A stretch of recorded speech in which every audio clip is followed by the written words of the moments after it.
पिछले कुछ दिनों से हम लोग सैंड बॉक्सिंग देख रहे थे कि वो क्या होती है, और अगर मैं किसी सैंड बॉक्स में हूँ तो मैंने उस सैंड बॉक्स से बाहर जाना हो, उसको एस्केप उसमें से करना हो, तो मैं कैसे कर सकता हूँ। उसके लिए हम पहले कुछ चीज़ें पढ़ चुके हैं कि हम जो है वो CH रूट की कमांड यूज़ करके अपना सैंड बॉक्स तब्दील करके हम किसी और जगह जा सकते हैं और वहाँ से हम फिर निकल सकते हैं किसी न किसी तरीके से। तो ऑब्वियसली इसके लिए मुझे कुछ सेट ऑफ सिस्टम कॉल्स जो हैं वो मुझे अलाउ होनी चाहिए, तभी जाके मैं ये वाला काम कर सकता हूँ। यहाँ पे मेरे पास सिनेरियो कुछ इस तरह से है कि एक मेरे पास सैंडबॉक्स मुझे एक दिया गया है, ठीक है। एक प्रोग्राम बेसिकली मेरा गोल ये है कि सबसे पहले गोल डिफाइन कर लेते हैं कि मेरा गोल क्या है। मेरा गोल ये है कि एक ऐसी फ़ाइल है, अगर मैं आपको दिखा दूँ, ये एक ऐसी फ़ाइल है जिसका ओनर रूट है और सिर्फ रीड की परमिशन रूट के पास ही है। तो मैंने इसको रीड करना है, मेरा सिर्फ गोल ये है। और इस गोल के लिए मैं चूँकि एक नॉर्मल यूज़र हूँ, तो मुझे कोई ऐसा प्रोग्राम चाहिए जिसकी जो है वो सेव्ड जो बिट है वो ऑन हो, ताकि मैं कुछ प्रिविलेज टास्क जो है वो कर सकूँ। तो मेरे पास उसने मुझे एक प्रॉब्लम भी दे दी हुई है, सॉरी, प्रोग्राम भी उसने मुझे दे दिया हुआ है। तो अगर वो मैं आपको दिखा दूँ, तो ये मेरे पास वो प्रोग्राम है जिसको मैं यूज़ करके ये वाली जो फ्लैग की फ़ाइल है उसको मैं रीड कर सकता हूँ। अब इस प्रोग्राम के अंदर कुछ कंस्ट्रेंट्स लगे हुए हैं जिनको मुझे या तो बाईपास करना है या कुछ ना कुछ करना है। तो सबसे पहला कंस्ट्रेंट जो है मैं आपको चला के दिखा दूँ, अ,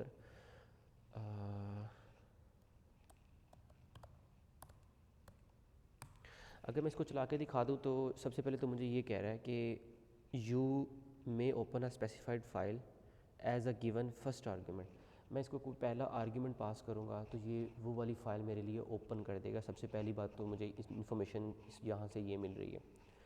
तो चलें देख लेते हैं कि मुझे ये फ़ाइल, अगर मैंने अपनी वो फ्लैग की फ़ाइल ओपन करनी है तो मैं उसको कैसे ओपन कर सकता हूँ। और दूसरा ये कि अगर वो ओपन हो रही है तो उसका डिस्क्रिप्टर कौन सा है इस प्रोग्राम के अंदर अंदर, ताकि मैं कुछ ना कुछ इसके साथ कर सकूं। तो उसके लिए मैं सहारा लूँगा एस्ट्रेस का।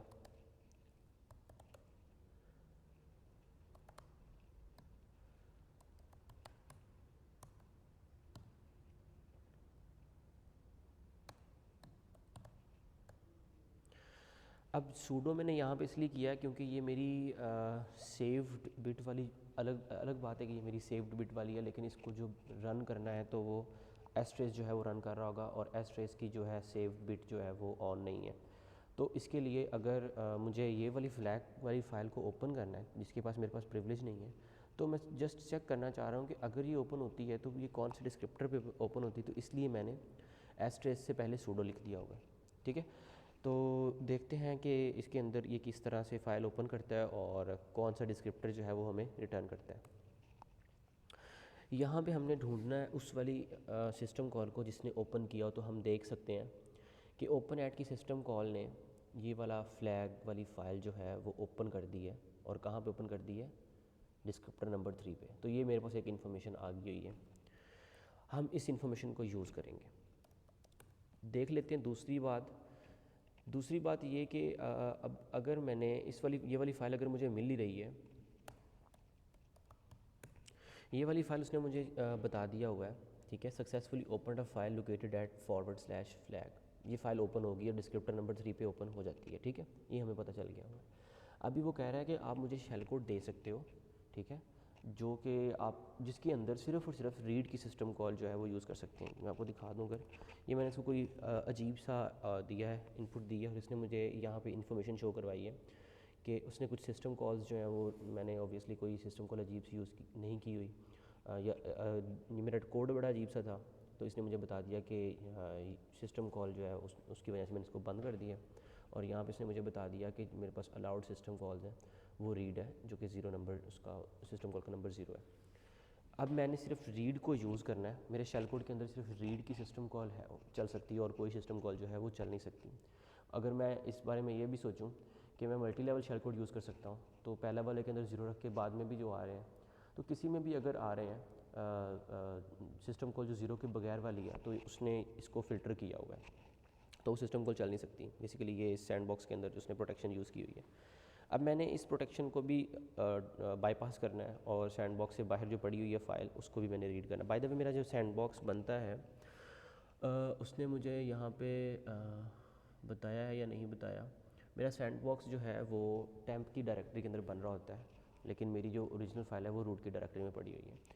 तो चलें देखते हैं इस इन्फॉर्मेशन को यूज़ करते हुए कि हम उस वाली फ्लैग के अंदर जो डेटा है वो कैसे रीड कर सकते हैं। तो सबसे पहले मैंने पाइथन के अंदर पन टूल्स को यूज़ किया हुआ है और उसके थ्रू मैंने एक छोटा सा प्रोग्राम लिखा है। इस प्रोग्राम के अंदर मेरा मेन जो ऑब्जेक्टिव है वो ये है कि मैंने फ्लैग वाली फ़ाइल को रीड करना है, और टेक्निक मेरी ये है कि मैंने ब्रूट फोर्स जो वो मेथड यूज़ किया हुआ है। सबसे पहले मैंने ये कुछ लाइब्रेरीज इंपोर्ट कर ली, पन की और सिग्नल्स की, और मैंने अपना कॉन्टेक्स्ट जो है वो सेट कर लिया। अब ये मैंने एक वेरिएबल ऐसा ले लिया जिसके अंदर मेरी जो फ्लैग का डेटा है वो सेव होता रहेगा। इसके अलावा ये लीग वेरिएबल ऐसा वेरिएबल है, इसके अंदर आस्की जितने भी लेटर्स हैं वो, प्लस आस्की डिजिट्स, प्लस कुछ एक्स्ट्रा स्पेशल करैक्टर्स जो कि मेरे फ्लैग वाली फ़ाइल में हो सकते हैं। चूँकि मैंने इसके हर एक डिजिट को कंपेयर करना है किसी न किसी तरह से, वो मैं आगे चल के बताता हूँ। तो मेरे पास हर पॉसिबल कॉम्बिनेशन होना चाहिए जो कि मेरी फ़ाइल में हो सकता है, तभी जाके मैं फ़ाइल के सही कंटेंट्स जो है वो रीड कर सकता हूँ। उसके बाद ये मैंने कुछ एक काउंटर वेरिएबल रख लिया जो कि मेरे फ्लैग के करैक्टर्स को काउंट करता रहेगा, और यहाँ से मेरा एक्चुअल जो है वो कोड स्टार्ट होता है वाइल के लूप से।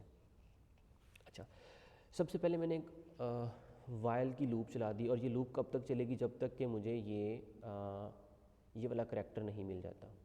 अब ये वाला करैक्टर की कहानी ये है कि मेरे पास वो फ्लैग, और मुझे सिर्फ इतनी सी इन्फॉर्मेशन पता है कि उस फाइल के अंदर जो लास्ट करैक्टर है मेरा, वो मेरा क्लोजिंग करली ब्रैकेट है।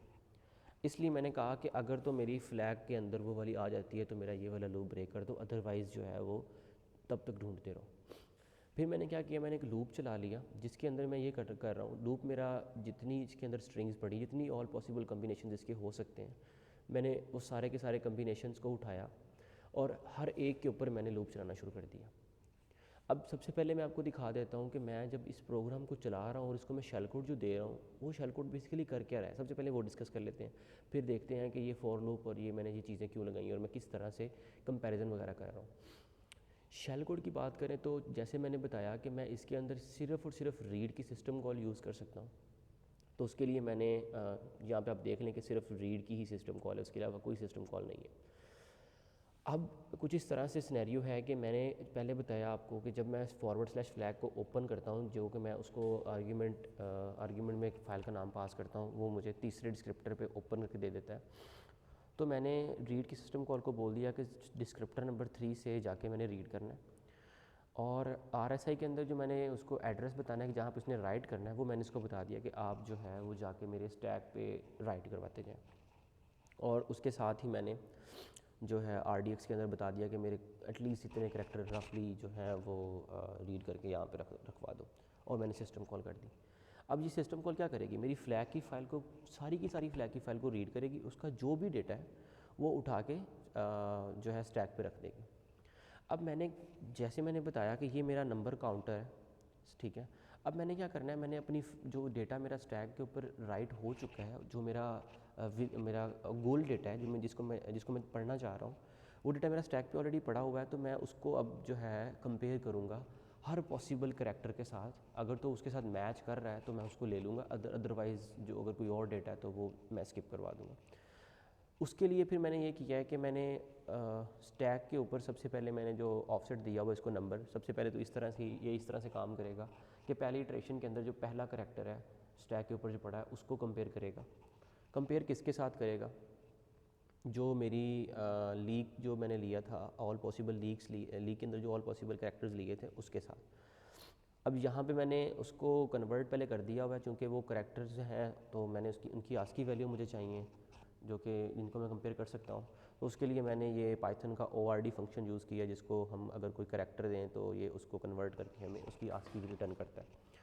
मैंने यहाँ पे इसको कंपेयर कर लिया। अब मैं यहाँ पे देखता हूँ कि मैंने इसके कंपैरिजन को यूटिलाइज़ किस तरह से करना है। अगर तो ये मेरा कोड जो है ये जो फ्लैग है वो मेरा डिज़ायर्ड करैक्टर मुझे मिल जाता है, तो मैं क्या करूँगा, मैं जंप कर जाऊँगा आगे किसी ऐसी लोकेशन पे जिसके बाद मुझे सेगमेंटेशन वायलेशन आ जाए। ये मेरे लिए बेसिकली एक यूज़फुल इन्फॉर्मेशन है कि अगर तो सेगमेंटेशन वायलेशन आ रही है तो इसका मतलब है कि मुझे कोई ऐसा स्पेशल करैक्टर मिल गया है, चूँकि मैंने कंडीशन ही इस तरह से रखती हुई है, ठीक है। और अगर ऐसा नहीं होता तो कोई ऐसी सिस्टम कॉल कर दे जिससे जो है मेरा प्रोग्राम ये वाला बंद हो जाए। अब मैंने जैसे बताया कि मेरे पास सिर्फ रीड की सिस्टम कॉल है, उसके अलावा कोई सिस्टम कॉल अवेलेबल नहीं है। तो मैंने बस सिस्टम इसको बंद करवाने के लिए मैंने इसको एग्ज़िट की सिस्टम कॉल दी, और इसने उस सिस्टम कॉल को चूँकि चलाना नहीं था तो इसने इस प्रोग्राम को हॉल्ट किया और बंद कर दिया। ये मैंने असेंबली का कोड लिख लिया हुआ है, आई होप आपको समझ आ गई होगी। अब उसके बाद मैंने इस असेंबली के कोड को असेंबल करके इसका पेलोड बनाना है। तो मैंने पन टूल के ASM के फंक्शन को कॉल किया, उसको मैंने ये स्ट्रिंग पास कर दी जो मेरी असेंबली थी, उसने मुझे उसका जो है वो शेल कोड बना के दे दिया। अब मेरे पेलोड के अंदर मेरा एग्जैक्टली जो पेलोड है वो वाला है जिसके अंदर सिर्फ और सिर्फ ये वाला काम हुआ है, ठीक है। अब मैंने उसको यूटिलाइज़ किस तरह से करना है। मैं सबसे पहले मैंने ट्राई कैच के अंदर लिख लिया, क्योंकि अगर कोई और सेगमेंटेशन वायलेशन बाज़ औक़ात पन टूल्स के अंदर आ रही होती है एंड ऑफ फाइल करैक्टर की, तो उसके लिए मैंने इसको ट्राई कैच में लिख लिया। अब मैंने ये प्रोसेस को रन कर दिया और उसको मैंने ये वाला फ्लैग जो है वो पास कर दिया, ये वाली फ़ाइल जो है वो पास कर दी, जैसे कि मैंने आपको यहाँ पे पास करके बताया था। इसने उस फाइल को ओपन कर दिया डिस्क्रिप्टर नंबर 3 के ऊपर। साथ ही मैंने उसको अपना पेलोड जो है वो भी भेज दिया। अब मैं यहाँ पे वेट कर रहा हूँ, जैसे ही मेरा ये प्रोग्राम जो है, ये वाला प्रोसेस जो है, ये वाला जो पन ट्यूब बनी है मेरी, जैसे ही ये बंद होगा तो ये मुझे एक टपल रिटर्न करता है। टपल के अंदर ये दो इन्फॉर्मेशन इसके पास पड़ी होती हैं, एक उसकी प्रोसेस आईडी होती है जो कि टपल के 0th पोजीशन में पड़ी होती है, और दूसरा मुझे ये एक ऐसा एक कह लो कि इंटीजर या कुछ ऐसी इन्फॉर्मेशन रिटर्न करता है जिसके अंदर दो किस्म की इन्फॉर्मेशन पड़ी होती है। उसके पहली बाइट्स के ऊपर उसका जो सिग्नल नंबर है वो पड़ा होता है कि जिस सिग्नल को रिसीव होने के बाद ये बंद हुआ है, और दूसरी जो उसकी हायर बिट्स होती हैं उधर उसका स्टेटस कोड पड़ा होता है। लेकिन मैं इंटरेस्टेड हूँ उसकी लोअर बिट्स के ऊपर ही, तो मैंने उसकी यहाँ से उसका जो सबसे पहले स्टेटस कोड उठा लिया, वो जो आखिरी है वो उठा लिया, और मैं यहाँ पे आके उसको जो है वो कंपेयर कर रहा हूँ। अब यहाँ मैं उसको चेक कर रहा हूँ कि अगर तो वो सेगमेंटेशन वायलेशन है तो इसका मतलब है कि वो मेरी डिज़ायर्ड कंडीशन जो ऊपर है वो फुलफ़िल करके आ रहा है। तो इसका मतलब ये हुआ कि मेरा जो यहाँ पे करैक्टर जो मैंने लीग के अंदर लिया है वो मेरा कहीं पे वहाँ पे मैच किया था, तो वो वाला करैक्टर जो है उसको मैंने अब कहीं ना कहीं स्टोर करवाना है। तो जैसे ही मुझे वो मिल गया तो वैसे उसके साथ ही मैंने उस करैक्टर को एक तो प्रिंट करवा दिया, और साथ ही मैंने फ्लैग वाले वेरिएबल के अंदर उसको अपेंड करवा दिया। और नंबर +1 करने का मतलब ये है कि मेरे जो डिज़ायर्ड करैक्टर थे उसको मैंने एक जो है उसमें से रीड कर लिया, और मैंने पहले वाले लूप को यहीं पे ब्रेक कर दिया। दूसरी दफ़ा मैं दोबारा से इस प्रोग्राम को रन करूँगा, लेकिन इस टाइम के ऊपर जो मेरा ऑफसेट जाएगा RSP के ऊपर, ऑब्वियसली मेरा पूरा का पूरा शुरू से लेकर एंड तक ही जो फ्लैग का जो डेटा है वो स्टैक पे राइट हो रहा होगा, लेकिन मैं चूँकि इस ऑफसेट से कंट्रोल कर रहा हूँ तो मेरा एक करैक्टर हो चुका है वो, तो अब ये 0 की जगह पे 1 हो जाएगा, और इस तरह से सो ऑन ये चलता रहेगा जब तक कि मुझे ये लास्ट करली ब्रैकेट नहीं मिल जाती। ये सारा कोड इसी तरह से काम कर रहा है। अब देखते हैं इसको चला के कि ये चलता कैसे है। ये हम यहाँ पे चला के देख लेते हैं।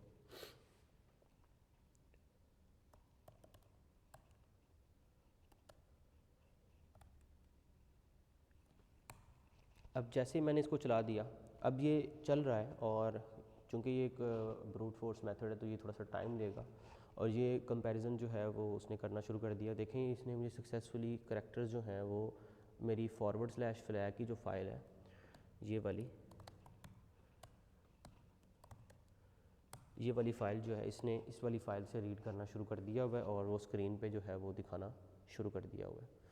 अब भी मैं आपको जब तक यहाँ पे हो रहा है मैं तब तक आपको, चूँकि मेरे पास अभी के लिए टेस्टिंग मैं अभी चूँकि प्रैक्टिस मोड में हूँ तो मेरे पास सूडो की प्रिविलेज भी है, तो मैं सूडो करके मैं दिखा सकता हूँ कि इस फ्लैग के अंदर पड़ा क्या हुआ है, ताकि हम उसको मैच कर लें हमारे इस शेल कोड के साथ कि ये वाला काम भी सही हो रहा है कि नहीं हो रहा। तो ये मेरी इस फाइल के अंदर pun.college और उसके अंदर प्रैक्टिस एक स्ट्रिंग है वो पड़ी हुई है, और देखते हैं कि ये मुझे यहाँ से पूरी मिलती है या नहीं मिलती। अभी आप देख लें कि मुझे pun.college करली ब्रेसेस और प्रैक तक जो है वो डाटा मिल चुका है। थोड़ा सा और वेट करेंगे तो ये मुझे पूरा का पूरा जो मेरा फाइल का डेटा है वो मुझे रिटर्न कर देगा।